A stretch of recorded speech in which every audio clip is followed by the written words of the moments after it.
So it did take a bit of time for us to get to know each other, but we did become, very close friends from quite early on.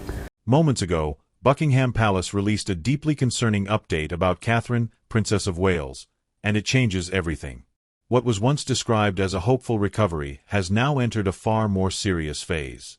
As new medical decisions are confirmed and royal duties shift indefinitely, the future of the monarchy, and one family's private battle, suddenly feels uncertain again.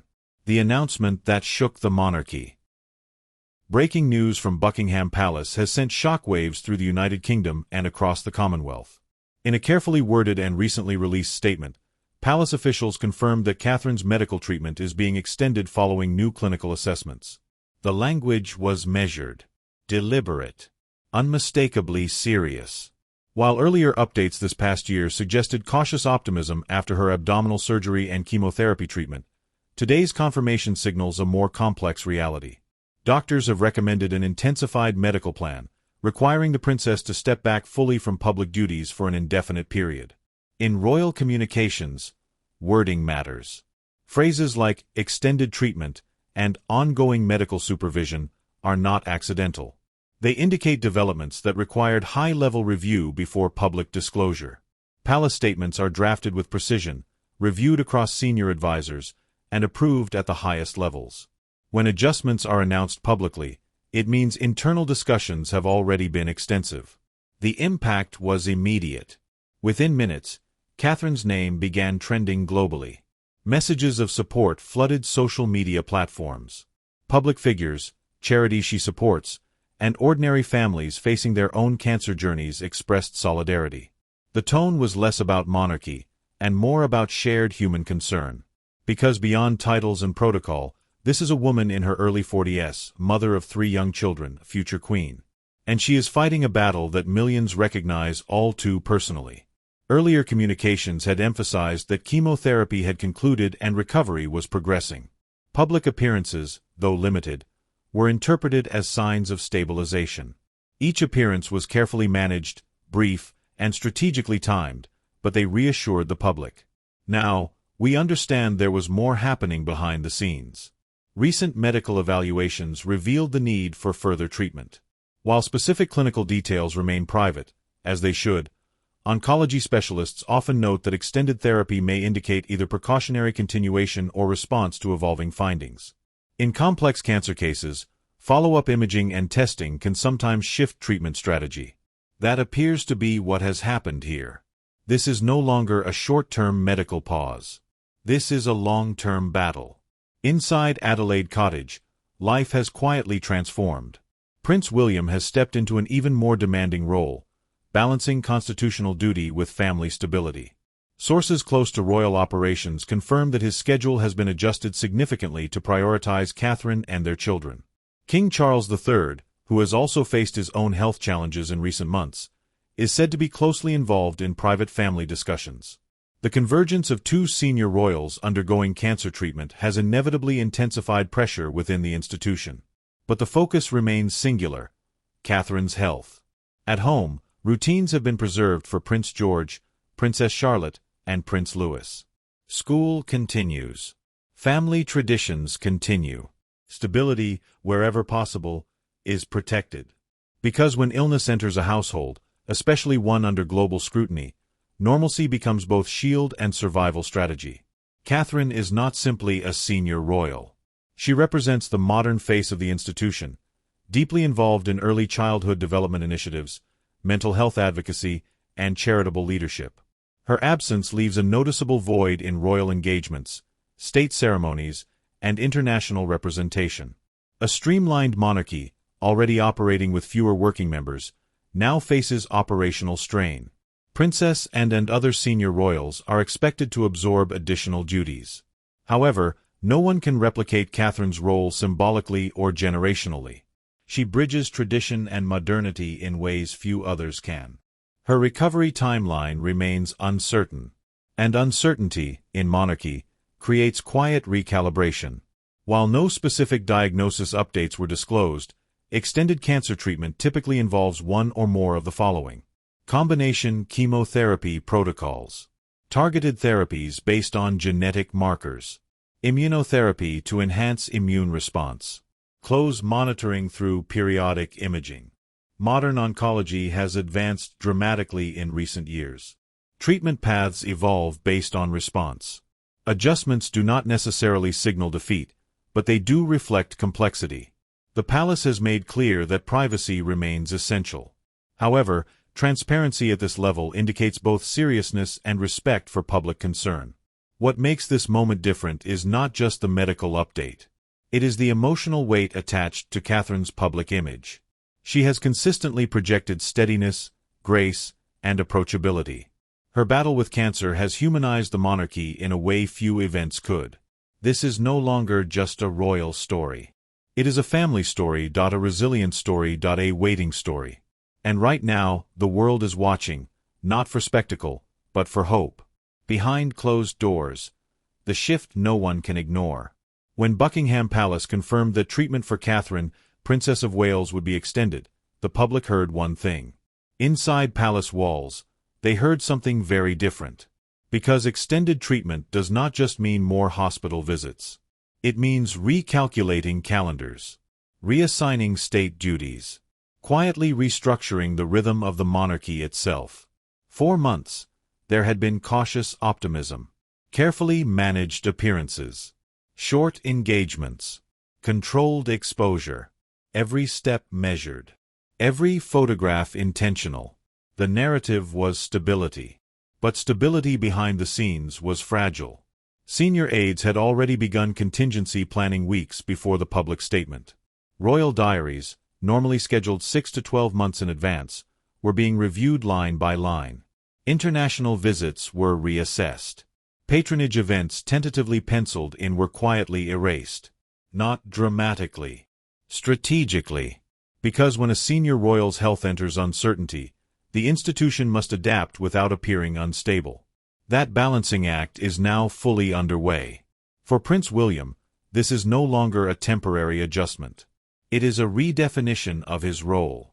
He is simultaneously a future king preparing for eventual succession, a husband supporting a wife through aggressive treatment, a father protecting 3 young children, the visible face of generational continuity.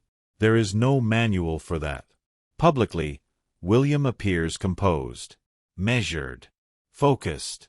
But royal insiders describe a man operating on discipline rather than comfort. His schedule has been tightened, not expanded. Engagements are clustered geographically. Travel is minimized. Every decision now passes through one filter. Does this keep him close to home? Because home is where the real battle is happening. And the psychological toll of watching a partner fight cancer, particularly after initial treatment was believed to be progressing, is something few understand unless they've lived it. The monarchy trains heirs for constitutional crises.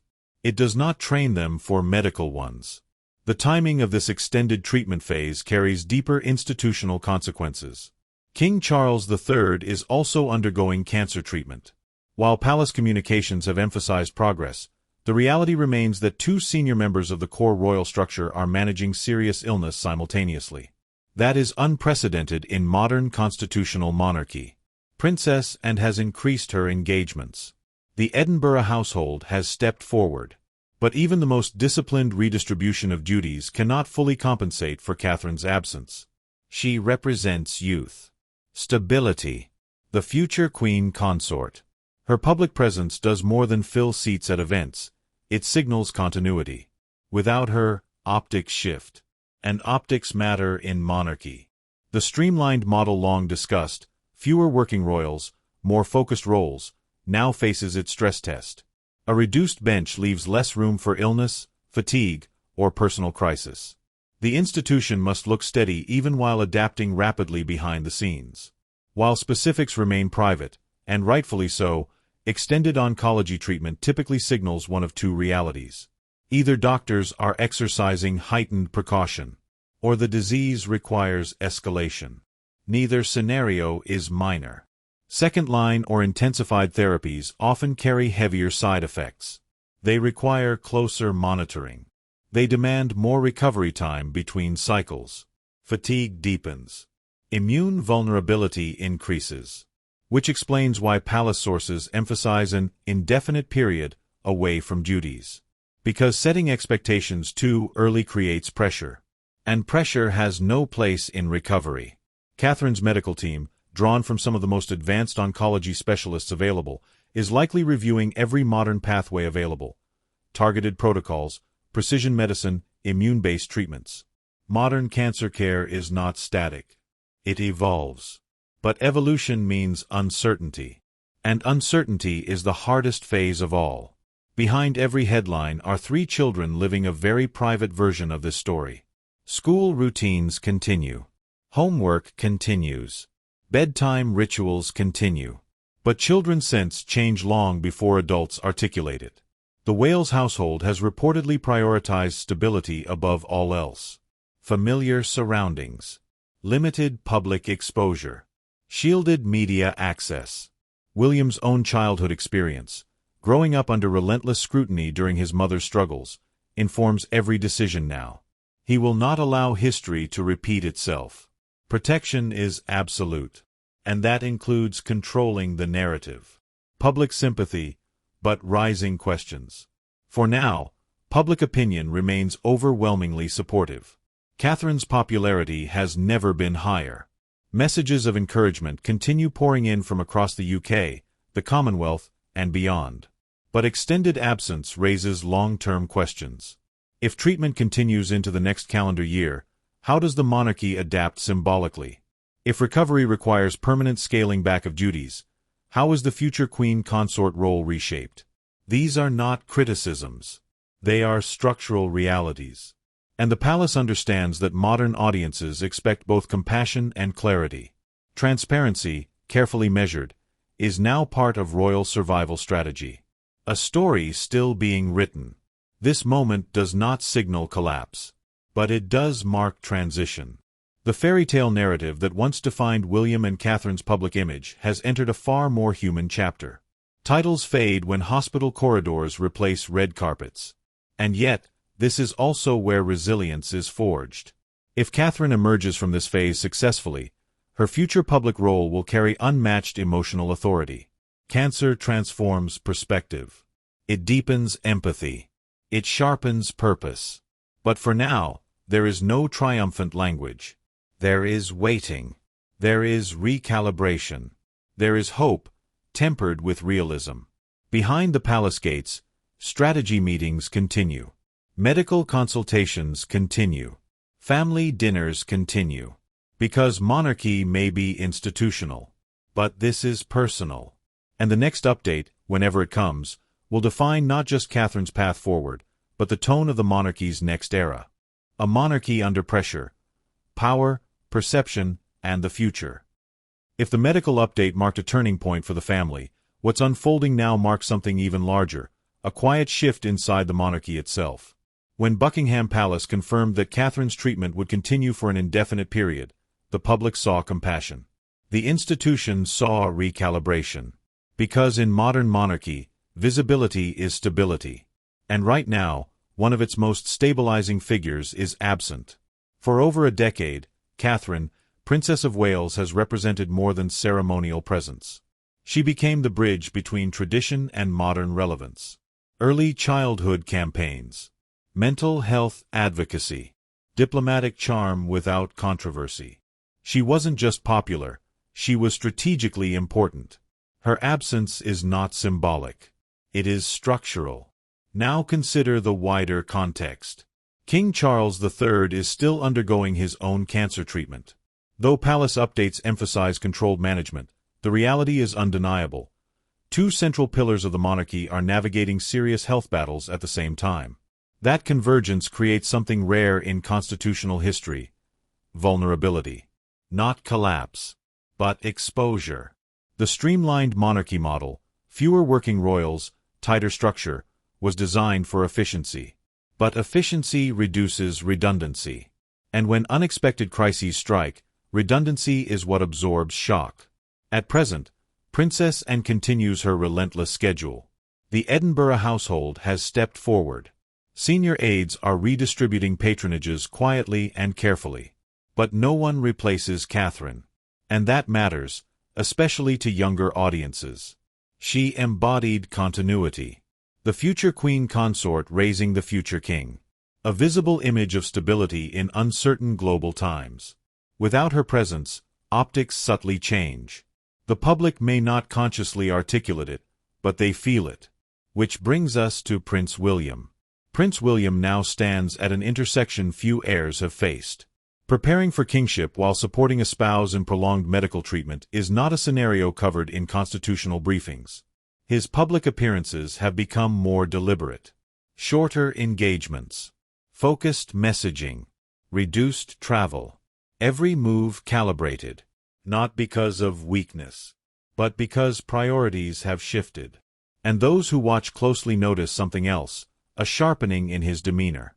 A more controlled tone. A subtle hardening around the edges. Personal crisis accelerates maturity. It also reshapes perspective. Sources close to palace operations suggest that long-term planning conversations are happening more frequently. Not in alarmist tones. Not publicly, but pragmatically. What happens if treatment extends deep into next year? What happens if public duties must be permanently scaled back?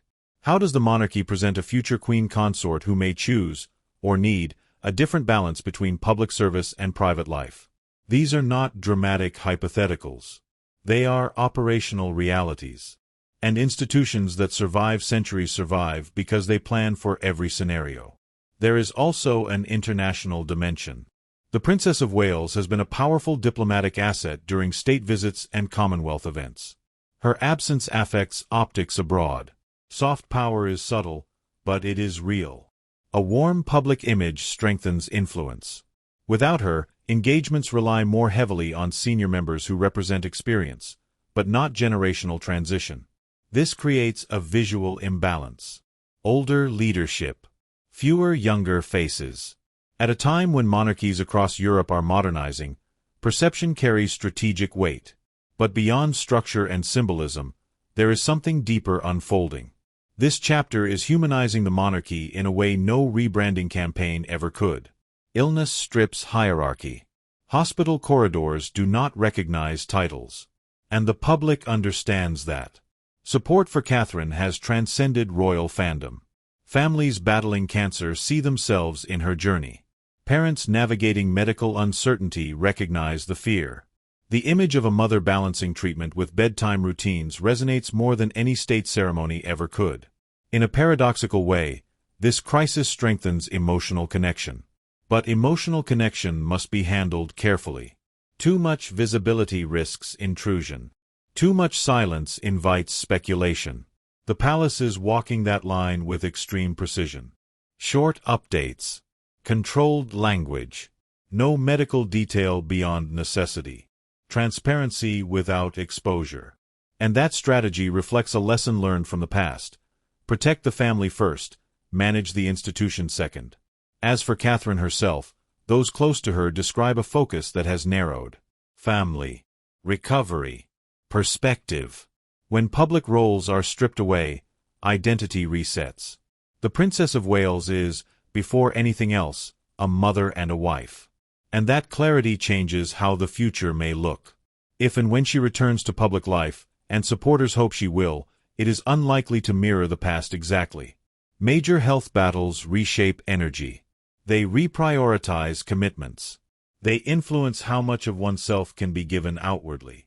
The monarchy may need to adapt around that reality. And adaptation does not signal weakness. It signals evolution. So where does this leave the institution? Steady, but recalculating. United, but cautious. Hopeful, but aware. The fairy tale imagery that once defined William and Catherine's public story has entered a more complex chapter. Not tragic. Not triumphant.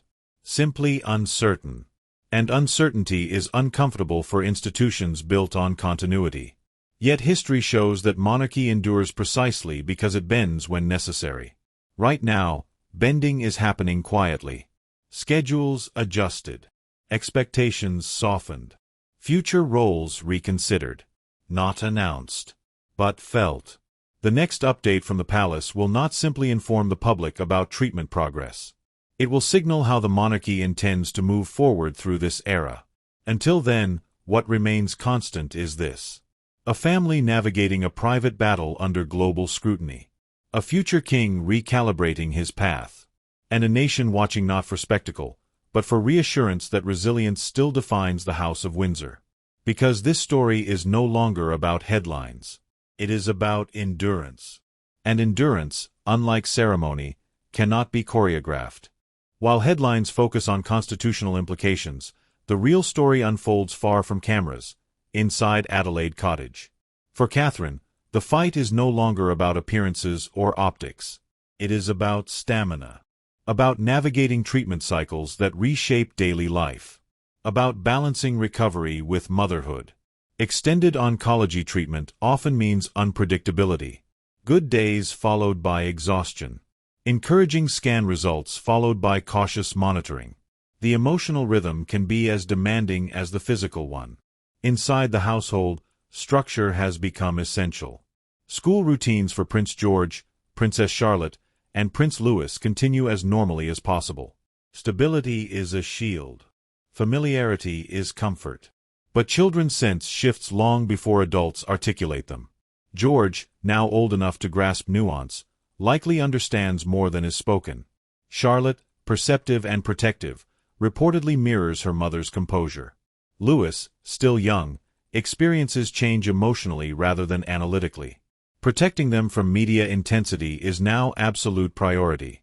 William's childhood experience, growing up under relentless global scrutiny, informs every protective measure.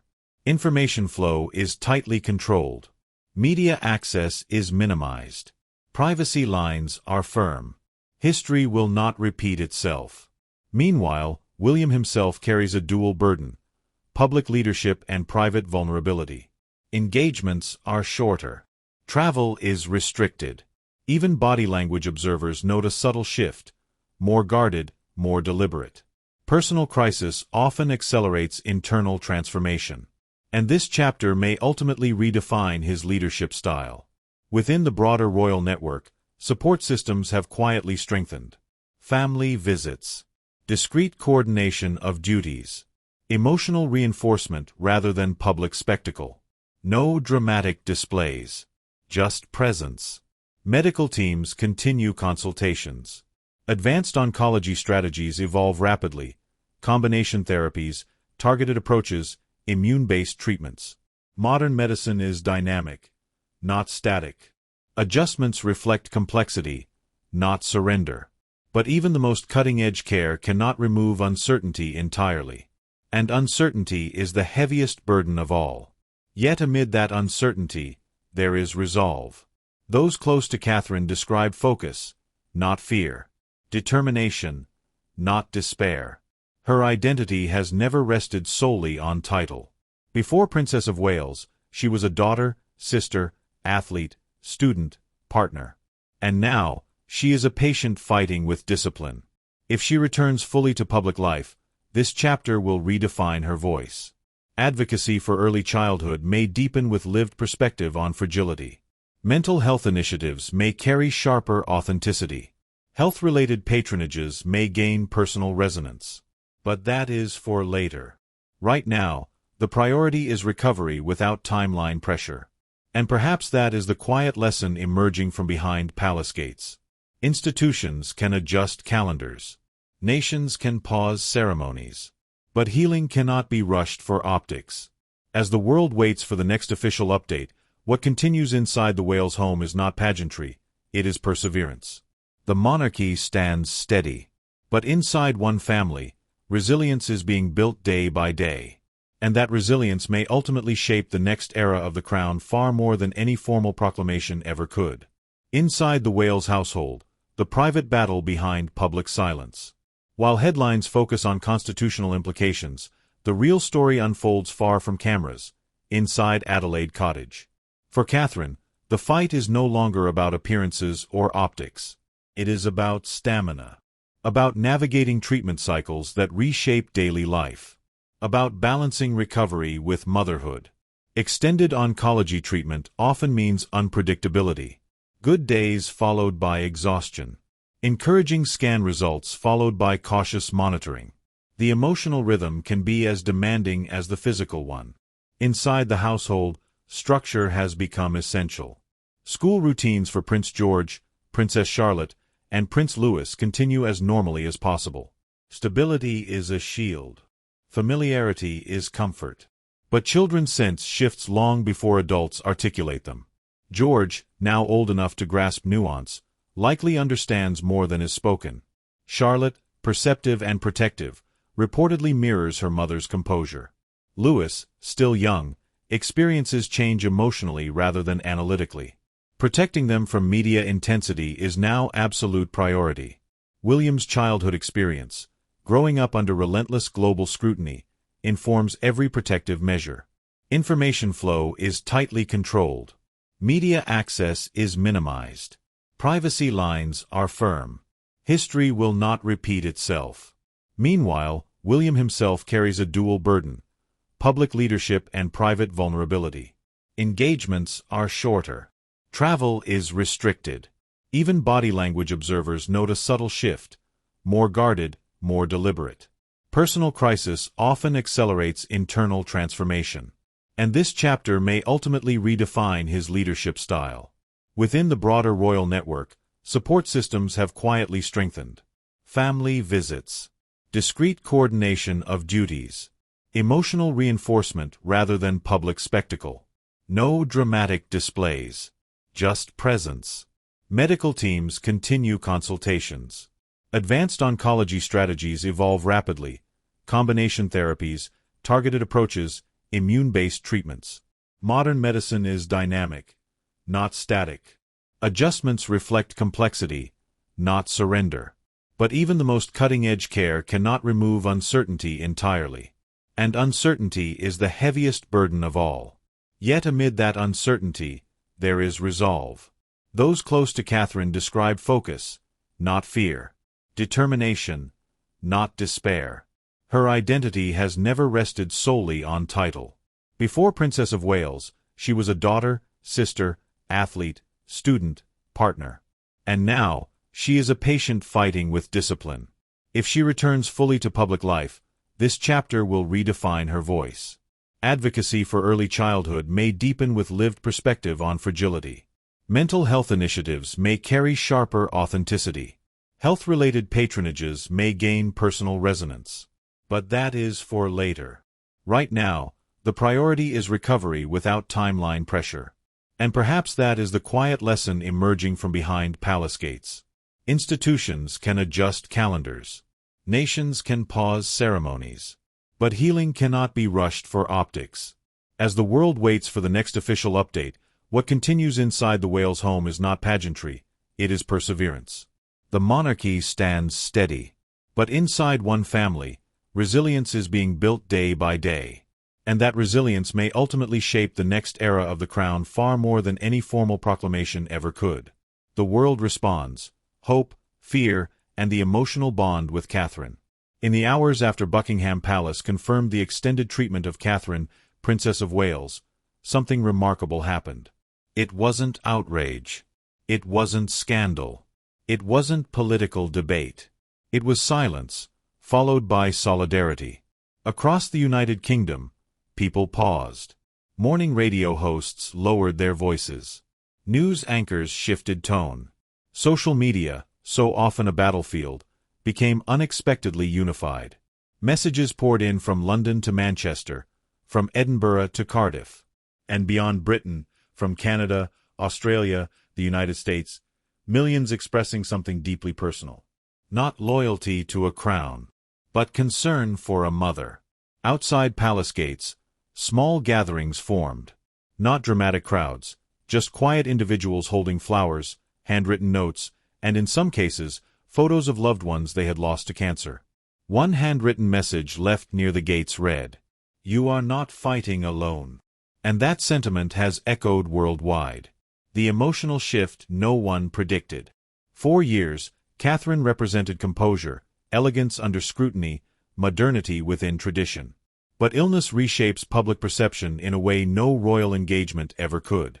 When a princess speaks about chemotherapy, she is no longer distant. When she steps back indefinitely, she is no longer symbolic. She is human. And humanity changes everything. Cancer does not recognize titles. It does not bend for tradition. It equalizes. Families watching the news saw their own stories reflected back at them. Hospital waiting rooms, scan results, long nights, hopeful mornings followed by uncertainty. Parents who have sat at kitchen tables explaining illness to children understood what may be happening inside Adelaide Cottage. The fairy tale narrative has given way to something more powerful: shared vulnerability. And in that vulnerability, connection deepens. A friction the monarchy cannot ignore. But alongside compassion, there is tension. Not hostility, but quiet concern. Some royal commentators have begun asking difficult questions. How long can the monarchy function at full ceremonial strength with two senior figures navigating serious health battles? What does generational transition look like under strain? Will public duties be permanently redefined? These questions are not attacks. They are reflections of modern expectations. The public today does not simply consume royal imagery, it analyzes institutional stability. Transparency is valued. Clarity matters. And Buckingham Palace understands this. The balance now is delicate: show enough to maintain trust, protect enough to preserve dignity. Too little communication risks speculation. Too much exposure risks intrusion. So far, the strategy has been measured restraint. Short statements. Minimal medical detail. Clear boundaries. It is a communications tightrope, and one misstep could change the tone dramatically. Letters, prayers, and personal stories.